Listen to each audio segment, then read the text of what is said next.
인사청문회법 제12조 자료 제출 요구가 있습니다. 5일 이내에 자료를 제출하여야 한다. 이내에 제출하지 아니한 때에는 사유서를 제출하여야 한다. 제출된 사유서를 심사 경과 보고서 또는 인사 경과 보고서에 첨부하여야 한다. 정당한 사유 없이 제출하지 아니한 때에는 해당 기관에 이를 경고할 수 있다. 경고할 수 있다. 방점이 있습니다. 두 번째로는 주의 의무입니다. 제18조. 위원은 허위 사실임을 알고 있음에도 진실인 것을 전제로 하여 발언하거나 위협적 또는 모욕적인 발언을 하여서는 아니 된다.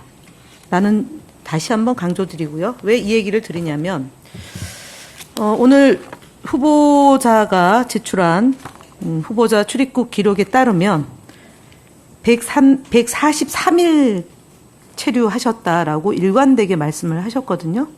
예, 그것을 입증하는 자료입니다. 그러니까 30여일 또는 40여일 동안 중국에 가서 칭하대 분신술이라고 했던 10대 의혹 중에 한 가지는 해소됐다라는 점입니다. 그래서 진실을 전제로 하여 발언하거나 위협적 또는 모욕적인 발언을 하여서는 아니 된다. 주의 의무에 대해서 말씀드립니다. 후보자 출입국 기록에 따르면 출국 기간이 30일로 되어 있는데 여기는 박이 빠져 있는 겁니다. 그래서 111로 되어 있는 건 1박 2일이기 때문에 2로 계산해야 되는 게 맞다고 보기 때문에 이걸로만 보면 146일이다라고 계산이 나옵니다. 그리고 앞서 야당 간사님께서 민주당이 드루킹처럼 좌표를 찍는다라고 얘기하셨는데요. 좌표 찍은 거 없어요. 배준영 간사님에게 댓글을 보니까 기존의 그 인사청문회와 인사청문회 이전과 댓글 달린 개수가 거의 비슷하고요. 다만 김민석 후보자를 공격하는 내용이거나 5.18을 폄훼했던 내용에 대해서는 댓글 수가 조금 많다 정도이고요. 그다음에 주진우 의원님께서는 30만 유튜버입니다. 그래서 인사청문회 때는 사실은 관심도가 높기 때문에 댓글이 상대적으로 3배 이상, 저도 그렇습니다. 아마 다 그럴 것 같습니다. 관심이 워낙 높기 때문에, 그리고 지금 실시간으로 생중계가 되는 시간대에는 댓글이 많습니다. 두 번째로는 그 댓글이 많은 것은 본인 스스로와 신상 발언을 통해서 급성 간염이 왜 거론되냐. 고등학교 때부터 아팠다. 그리고 지금도 약을 먹고 있다라고 얘기했던 것에 대한 댓글이 많다. 좌표 찍지 않았습니다. 그러니까. 자, 유튜버 위원장님 시간 멈춰주시고요. 위원장님 이 부분에 대해서 끼어들고 제재를 가해 주시기 바랍니다. 네. 제 질의 시간입니다. 자, 그래 질의할 때 또 그런 얘기는 하지 마세요. 아니, 안 하시고 네, 간보에 공부에 다 있는 겁니다. 하지 마시고. 아니 뭘 하지 말라는 건데 위원장님? 그 청문위원회에 대한 아니 제가 얘기했잖아요. 좌표를 찍었다고 얘기하는 것에 대한 허위 사실이라고 얘기하는 겁니다. 얘기하지 좌표 마시고. 찍지 않았습니다. 네. 민주당에 대한 공격에 대한 위원장이 얘기하고 있습니다. 아니 제가 지금 끼어들지 말라고 얘기하는 겁니다. 위원장님 저에 대한 질의에 평가를 하시면 안 됩니다. 자, 끼어드는 것만 막아주시면 됩니다. 됐고요. 제 위원장이 판단해서 하는 겁니다. 그리고 위원장이 김현 의원이 시키는 대로 하는 위원장 아니거든요. 보장해 주십시오. 지금 보장하고 있습니다. 그러니까 그거 해주시면 됩니다. 네, 보장하고 있고요. 질의 내용도 문제가 있으면 위원장은 질의 내용에 대해서 위원장님이 있습니다. 관여할 권한은 없습니다. 끝난 다음에 질의가 있으면 위원장이 발언을 중단시킬 수 있습니다. 질의 시간 끝나고 해주십시오. 발언 중단시킬 수 있으니까 여기에 권한은 아닙니다. 발언 중단할 수 있습니다. 어느 누구도 자, 위원장이 몇 차례 손가락질하지 마시고 위원장이 몇 차례 경고를 했습니다. 청문위원을 공격하는 일이 없도록 아니, 하라 이렇게 겁니다. 얘기를 했으니까 그런 청문위원회 질병이나 이런 것에 대해서 얘기하지 마시기 바랍니다. 좌표 찍었으니까 제가 좌표 찍지 않았다는 얘기를 입증하기 위해서 한 겁니다. 위원장이 발언한 대로 저희 민주당이 좌표를 찍었다고 해서 사실이 아니다라고 말씀드렸거든요. 주의해서 질의해 주시기 바랍니다. 그건 다 공개되는 겁니다. 경고합니다. 제 질의 내용에 대해서 들어갔을 때 질의 내용에 대해서 평가하는 것은 끝난 뒤에 하시는 게 맞다고 저는 생각하고요. 위원장님은 사회를 진행을 원만히 해주시는 게 위원장님의 권한이지 마찬가지로 청문위원회 질의 내용에 대해서 공개, 비공개 여부에 대해서 말씀하시는 것에 대해서는 추가로 논의가 필요한 부분이라고 생각하고 여야 간사와 위원장님께서 논의해야 된다고 생각합니다.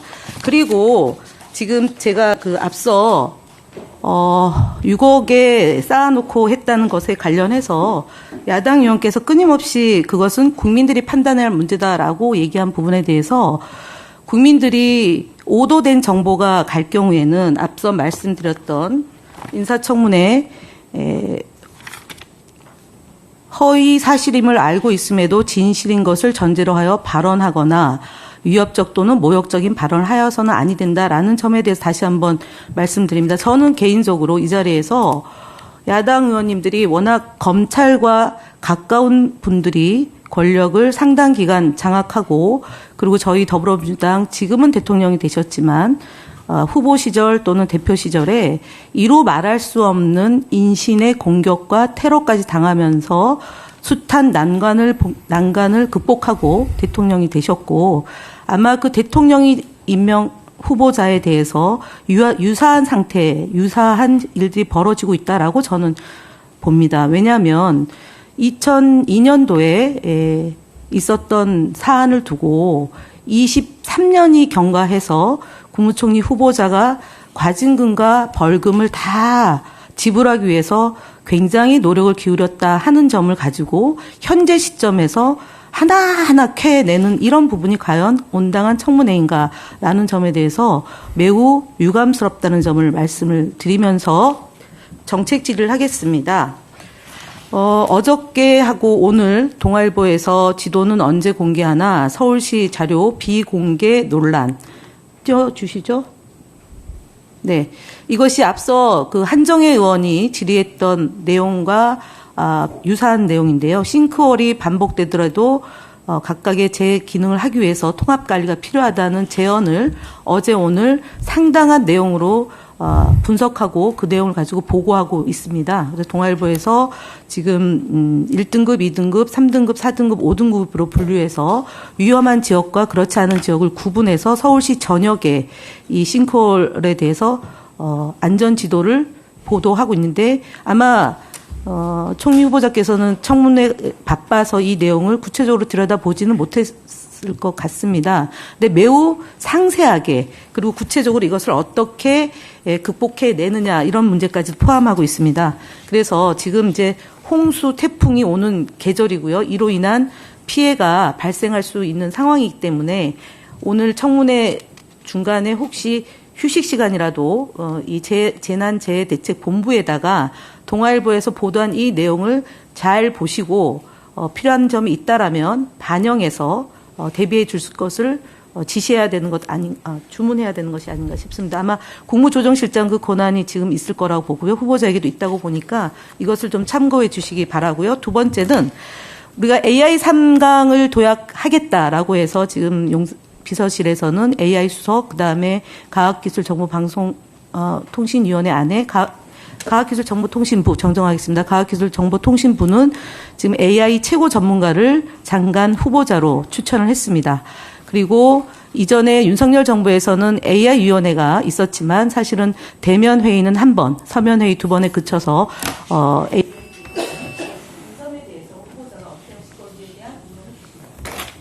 답변 시간 안 줍니까? 물관리 아까 한정혜 의원님께서 제기해 주셨을 때 제가 그렇지 않아도 싱크홀 문제를 말씀드렸는데요.